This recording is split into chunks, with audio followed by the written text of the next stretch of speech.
Everyone, welcome to शिक्षा treasure. आज हम क्लास 10 के ज्योग्राफी का पहला चैप्टर पढ़ेंगे जो है रिसोर्सेज एंड डेवलपमेंट। तो इस चैप्टर में हमें जो जो टॉपिक पढ़ने हैं वो हमने लिख रखे हैं। अब हम एक बार देख लेते हैं हमें इस चैप्टर में कौन कौन से टॉपिक डिस्कस करने हैं। पहला हमें जानना है रिसोर्सेज होते क्या हैं, फिर हमें रिसोर्सेज की टाइप्स जाननी है on the basis of origin, on the basis of exhaustibility, on the basis of ownership, on the basis of development। उसके बाद हमें रिसोर्सेज की डेवलपमेंट पढ़नी है, रिसोर्सेज की प्लानिंग पढ़नी है और रिसोर्सेज की प्लानिंग इंडिया में कैसे हैं वो भी पढ़नी है इस चैप्टर में हमें।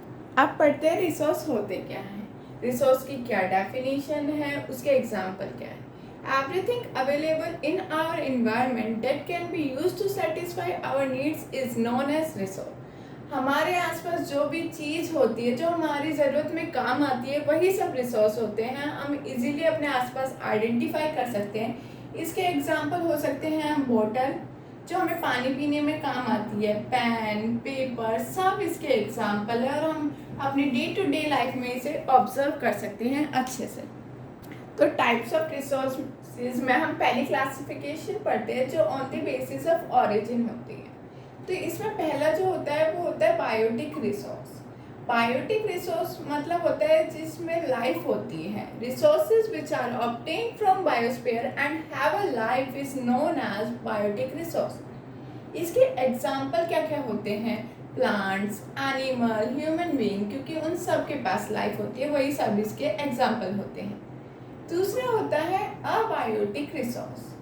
बायोटिक के आगे ए लग गया, इसका मतलब ये इसका अपोजिट हो गया, इसका मतलब इनके पास लाइफ नहीं होती। Resources which are composed of non living thing is known as abiotic resource. इसके एग्जाम्पल मेटल्स, रॉक्स, मिनरल्स, ये सब इसके एग्जाम्पल्स होते हैं। अब हम इसकी सेकेंड क्लासिफिकेशन पढ़ेंगे जो है ऑन द बेसिस ऑफ एक्सहॉस्टिबिलिटी।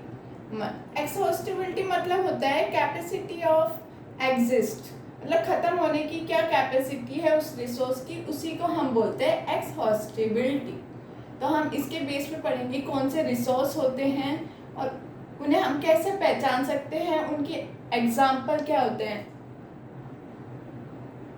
तो पहला देखते हैं हम, पहले इसमें होता है रिन्यूएबल रिसोर्स।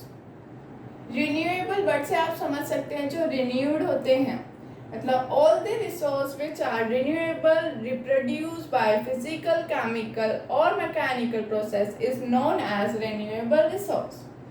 इसके एग्जाम्पल क्या क्या हो सकते हैं, सोलर एनर्जी, विंड एनर्जी, क्योंकि ये रिन्यूड हो जाती हैं, ये सब इसके एग्जाम्पल होते हैं। इसमें ही दूसरा होता है नॉन रिन्यूएबल रिसोर्स। अब रिन्यूएबल के आगे नॉन लग गया है तो इसका मतलब वो रिप्रोड्यूस नहीं होते फिजिकल, केमिकल और मैकेनिकल मेथड से।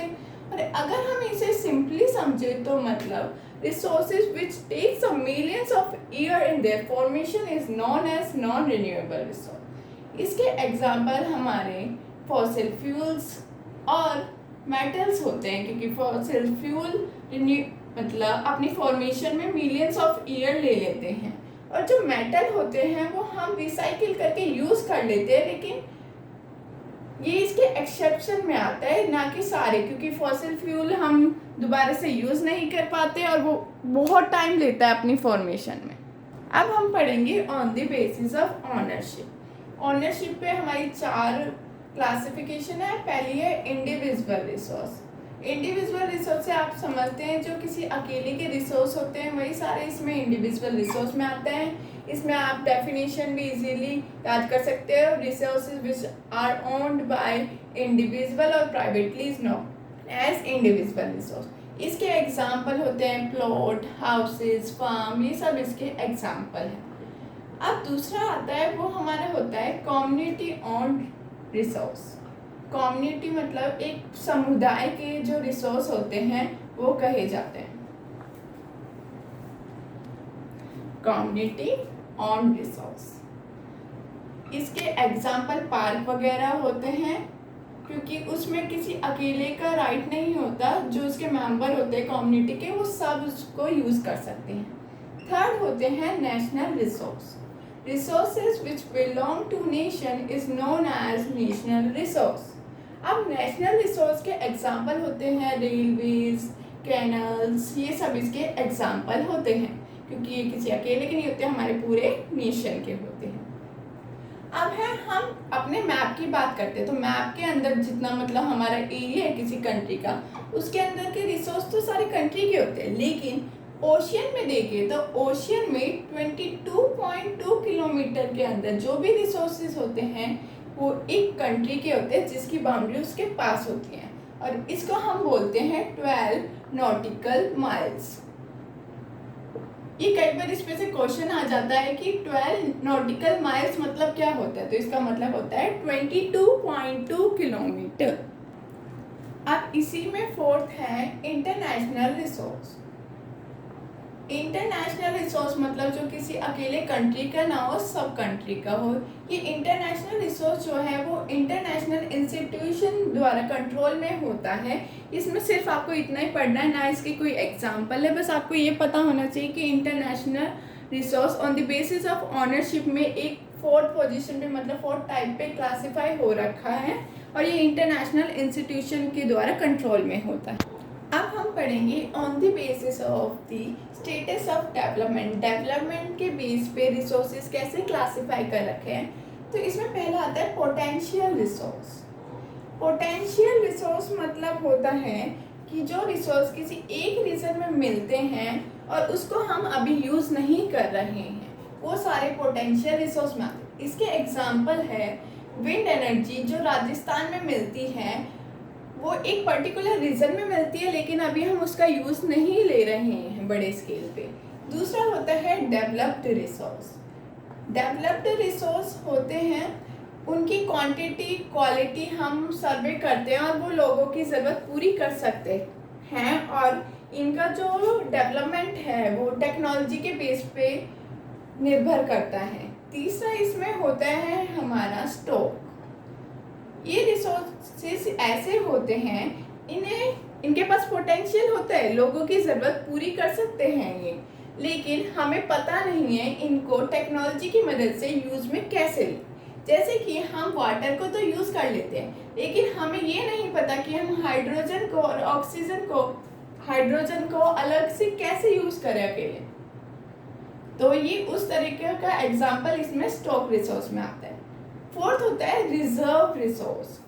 रिजर्व रिसोर्स जो होता है वो स्टॉक का ही एक पार्ट होता है।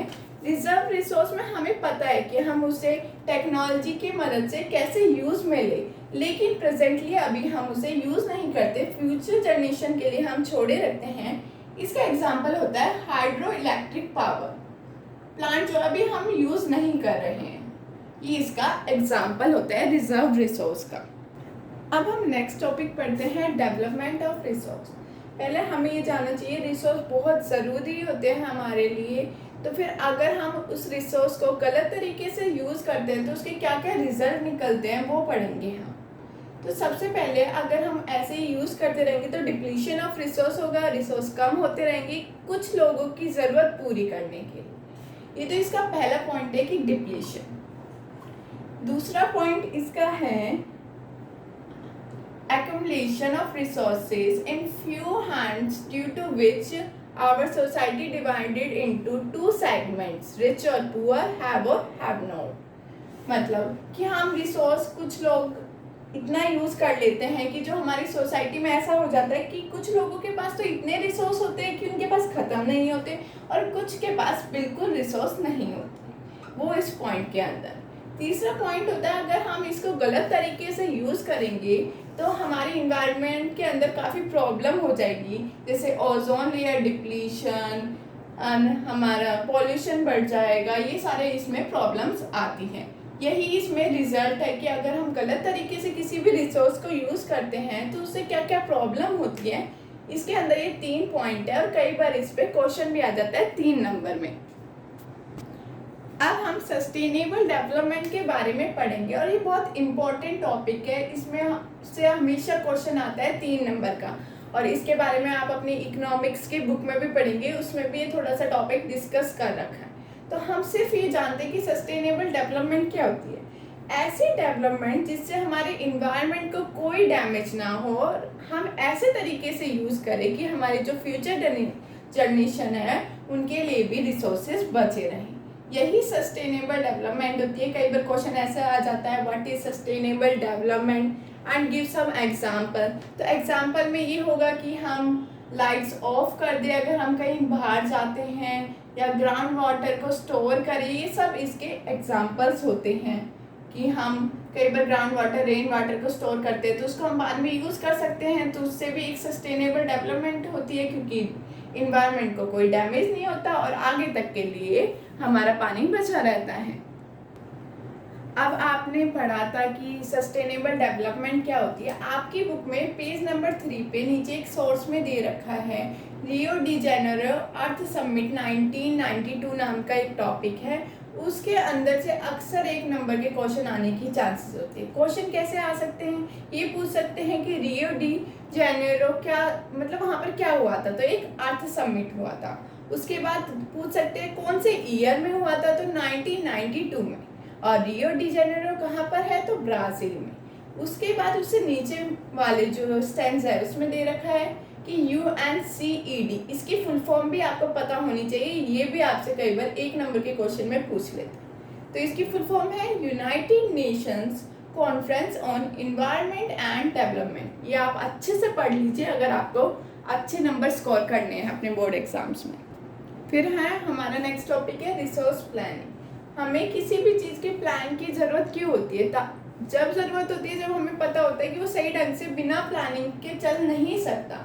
रिसोर्स प्लानिंग की हमें ज़रूरत इसलिए है क्योंकि हम अपने इंडिया में देखते हैं, इंडिया में ही देखते हैं, तो अगर यहाँ पर कोई रिसोर्स है, एक रिसोर्स यहाँ पर बहुत ज़्यादा है और दूसरा रिसोर्स यहाँ पर बहुत कम है, एक रिसोर्स यहाँ पर बहुत ज़्यादा है पर ये वाला रिसोर्स यहाँ पर नहीं है, तो हमें इसके लिए रिसोर्स प्लानिंग करनी पड़ती है ताकि हम अपने रिसोर्सेज को अच्छे से यूज़ कर सके अपने कंट्री के अंदर। अब हम नेक्स्ट टॉपिक पढ़ते हैं resource planning in India. India में रिसोर्स की प्लानिंग कैसे होती है, तो हमें सबसे पहले कोई भी प्लान करने के लिए रिसोर्स का प्लान कैसे होता है। सबसे पहले हम आइडेंटिफाई करते हैं कि कौन से रीजन में कौन से रिसोर्स होते हैं। मान लो हमने आइडेंटिफाई कर लिया यहाँ पर कोयल है, यहाँ पर टिन है, पहले हम आइडेंटिफाई कर लेंगे। अब इसमें आइडेंटिफाई किस किस मेथड से करते हैं, हम सर्वेइंग करते हैं, उनकी क्वांटिटी और क्वालिटी देखते हैं। ये हमारे पहले टॉपिक में पहला पॉइंट है।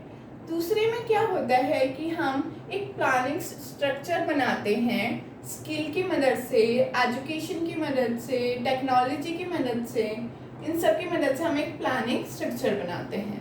तीसरा क्या होता है, जो हमारा प्लानिंग स्ट्रक्चर है वो हम नेशन के प्लान स्ट्रक्चर से मैच करते हैं और तब हमारी रिसोर्स की प्लानिंग कंप्लीट होती है। अब रिसोर्स प्लानिंग इन इंडिया के बाद हम पढ़ेंगे कि कुछ 1 मार्क्स के क्वेश्चन कैसे आ सकते हैं। उसी के नेक्स्ट पेज में लिखे हुए हैं, उनमें से सिर्फ 1 मार्क्स के क्वेश्चन ही आ सकते हैं।